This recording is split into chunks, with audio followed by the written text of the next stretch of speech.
بلندی زود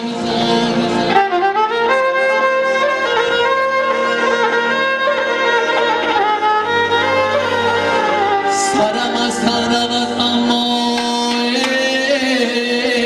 سخن مردانه میگویم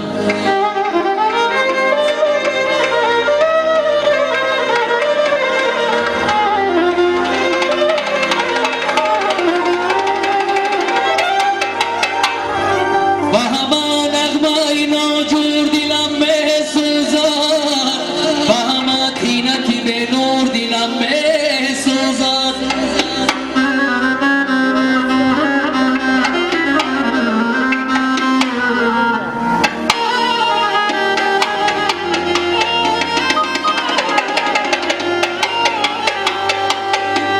زی همه نشأه پیران تنم میلرزد گیری هر کو دلم میسوزد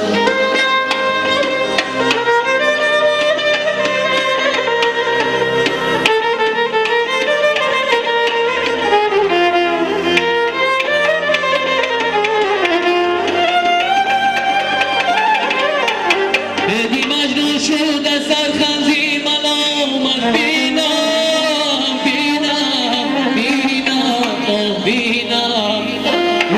بدیری عاشقی ره بود دلم میسوزد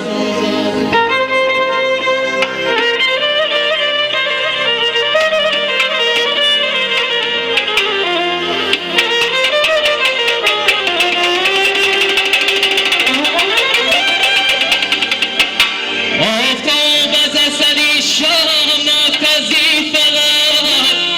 بدیری عاشقی ره بود